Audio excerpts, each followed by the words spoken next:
7 paragraphs in a second, man. It's true, man.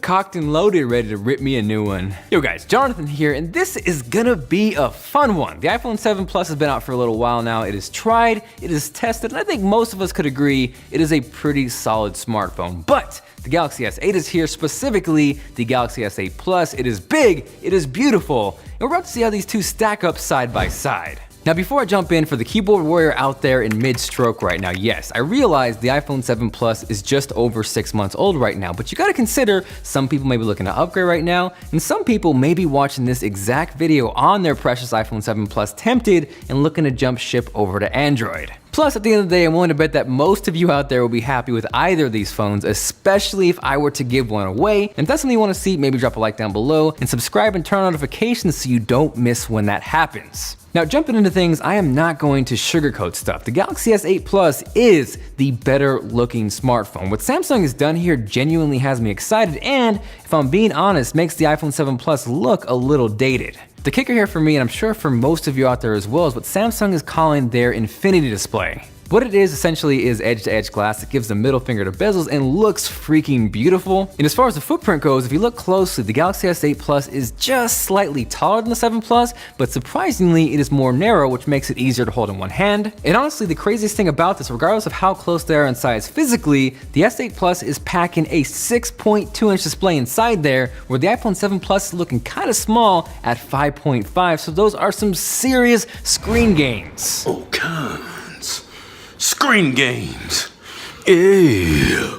Now, as far as within those 5.5 inches, the iPhone 7 Plus has a resolution of 1920 by 1080, whereas the S8 Plus is packing all kinds of pixels with a resolution of 2960 by 1440. Now, notably, most of those extra pixels are coming vertically, and what that's gonna do is give you a much taller display on the Galaxy S8 Plus, and that's cool, especially if you're holding your phone in portrait mode, because you can then essentially stack layers on top of each other. But if you flip things and watch full screen video like this, then that's where that 18.5 by 9 aspect ratio does get a little bit weird. Specifically, you'll notice 2 black bars on the side of me, and while that definitely isn't a deal breaker, some people may be turned off by it. Now on the flip side, with the iPhone 7 Plus having a 16 by 9 aspect ratio, those black bars are non-existent. In terms of quality, yes, the iPhone 7 Plus is a really solid, great looking display, but if we're talking wow factor, brightness, vividness, if I'm A-Bing the two side by side, I am going with the Galaxy S8 Plus. Now admittedly, I am not the biggest fan of spec comparisons, but for those who gots to know, the iPhone 7 Plus is packing Apple's A10 Fusion chip, which essentially is a pair of dual-core processors, one high performance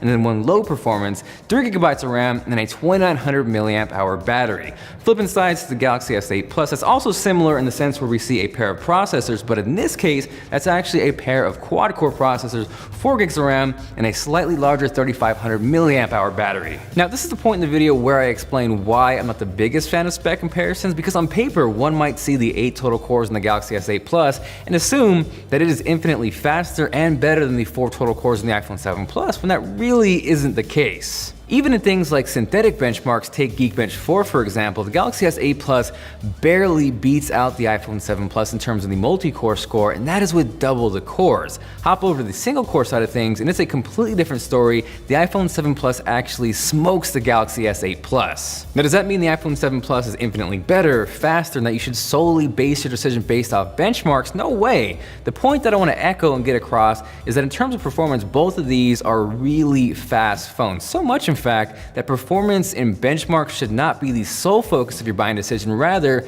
it is the features around it that kind of bring everything together. Now, giving you an example of where specs aren't everything, what I did was take a 4K video, chop it down to 45 seconds, and then export a 720p version. The iPhone 7 Plus has half the cores, so in theory, it should be slower than the Galaxy S8 Plus, but it actually exports the video much faster, around 15 seconds, where the Galaxy S8 Plus is actually over 20. Now again, this doesn't mean the iPhone 7 is automatically better. If you like Android, I'm sure those extra 6-7 seconds are gonna kill you, but it is a prime example of why you shouldn't always listen to specs, numbers, and benchmarks.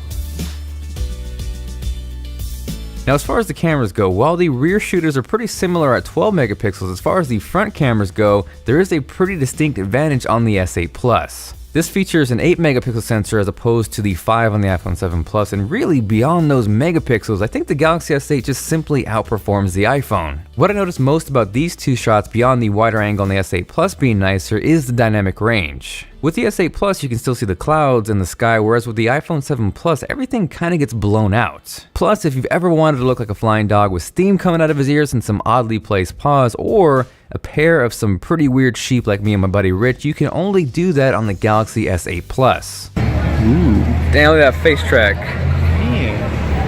So as far as the front-facing cameras go, to make things a little more interesting, we know both phones are water and dust resistant, so I think it's only fitting that we test it out that way. First up is the Galaxy S8 Plus.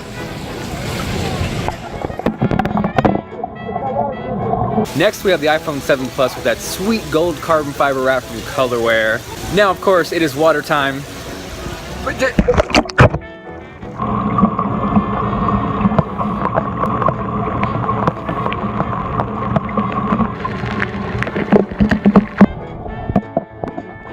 First up, Galaxy S8 Plus. Focus, man. There we go.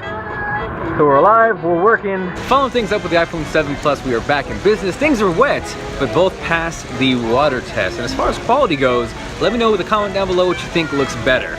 Now, beyond just video quality on the front-facing cameras, if microphone and audio quality matters to you, I would say both of these perform pretty closely, although I'll give the slight edge to the iPhone 7 Plus. And shout out to these two dudes for tearing it up on music. You can show them some love by checking out the link down below. Hopping over to the rear-facing cameras, again, both of these do feature 12 megapixel sensors, although the Galaxy S8 Plus should perform a little better in low light with an f-stop of 1.7 compared to f1.8 on the iPhone 7 Plus. Now, one noticeable difference with the iPhone 7 Plus that you are not getting with the S8 is dual lenses, which essentially gives you two focal lengths. Here's a shot on the iPhone 7 Plus using the main lens at 28mm, and then here's a shot hopping over to the second lens at 56mm. Now, one thing worth mentioning is the second lens on the 7 Plus isn't going to perform nearly as well as the main lens. With that second 56mm lens, you're getting an f-stop of f2.8, and compared to the main 28mm lens, with an f-stop of f1.8, you are letting in much less light. Another advantage with that second lens is what Apple calls portrait mode, which is going to help you get that nice blurred out background. It's not perfect by any means, but it's definitely a lot better than the software simulated one here on the Galaxy S8 Plus. I felt like in certain shots I prefer the S8 Plus, and then in others I prefer the iPhone. This one in particular is where I prefer the iPhone over the S8, specifically one, because the sky is much nicer, and then two, the Adidas text is much clearer and easier to read on the iPhone 7 Plus, and shout out to Rich's tricolors.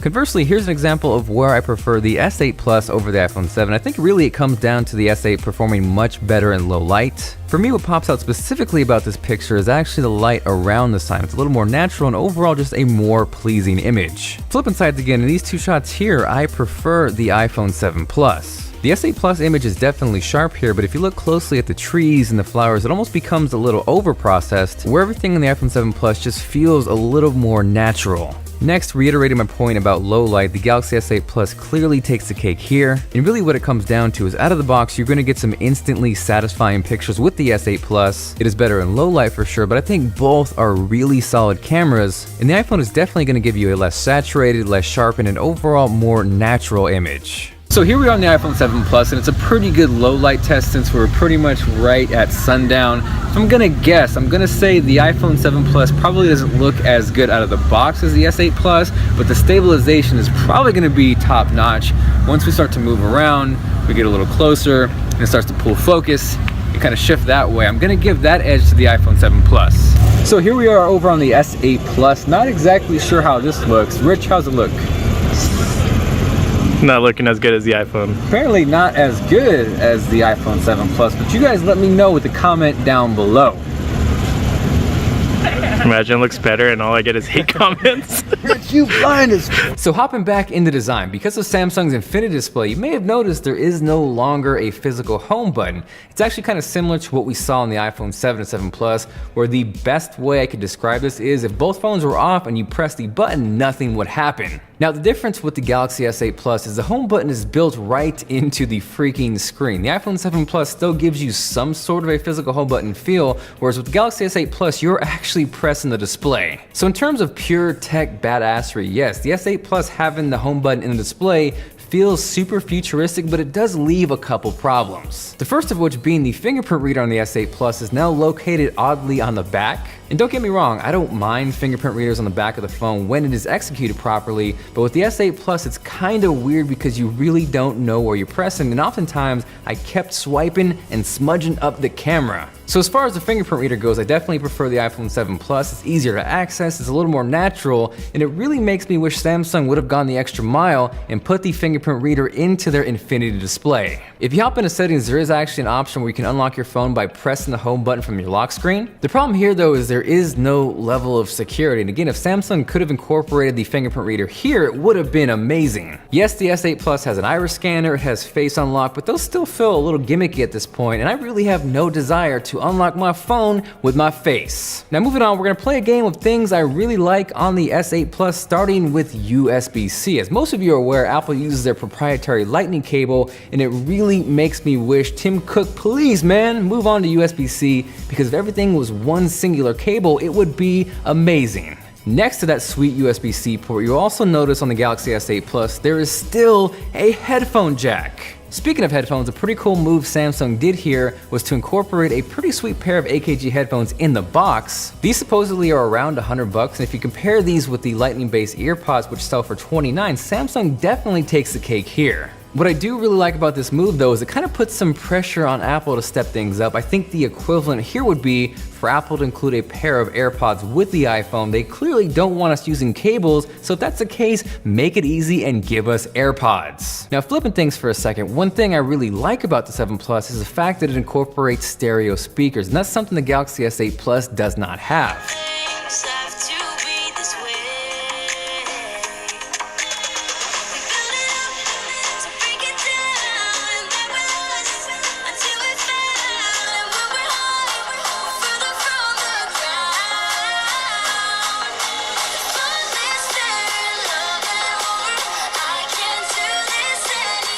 Now I totally understand hearing those two compared side by side through video is not better than hearing them in person, but I will say the Galaxy S8 Plus does hold its own in terms of volume, but as far as sheer sound quality and clarity, the stereo speakers on the 7 Plus definitely sound better. Now as far as battery life, even though the iPhone 7 Plus is technically a smaller capacity, whenever I've used one I've never had a problem getting through an entire day, and they're actually pretty close in terms of battery life. A couple of other cool things with the Galaxy S8 Plus is you're getting micro SD card expansion up to 256 gigabytes. Beyond that is Bluetooth 5.0, which is kind of cool because you can control two separate Bluetooth devices independently, something you cannot do on the iPhone 7 Plus. You also have wireless charging on the S8 Plus, even though whenever I bring up wireless charging, everyone freaks out because no one actually likes wireless charging, but you have it anyways. Now I'm not gonna dive too much into Bixby, although I will say I cannot stand the dedicated Bixby button on the S8 Plus because every time I go to press the volume rocker, I activate Bixby and Bixby, why you been such a... Why don't you ask your little girlfriend, Google Assistant, or Siri, your side chick? Also, there really isn't a whole lot to cover on iOS versus Android. Each of them have their strengths and their weaknesses. Android is gonna get you a ton more customization and tweakability, and iOS is gonna get you iMessage. So at the end of the day, you can see the Galaxy S8 Plus is gonna put a ton of pressure on Apple with the iPhone 8, and stacked up next to the iPhone 7 Plus in terms of sheer technology, the Galaxy S8 Plus is definitely the cooler phone. Aside from that, thank you guys very much for watching, and about that giveaway, that is going down right now. I've teamed up with Miss Crystal Key. We're giving away a brand new Galaxy S8 Plus and iPhone 7 Plus. For a chance to win, make sure you're subscribed here as well as her channel. And if you guys cannot get enough of camera comparisons, she did a much better job than me. You can check that video out here. Go watch it now. This is Jonathan, and I will catch you guys later. Damn, 58 strokes a minute. How many strokes a minute you do, Rich? Yeah, it's like 100 something. 100 something?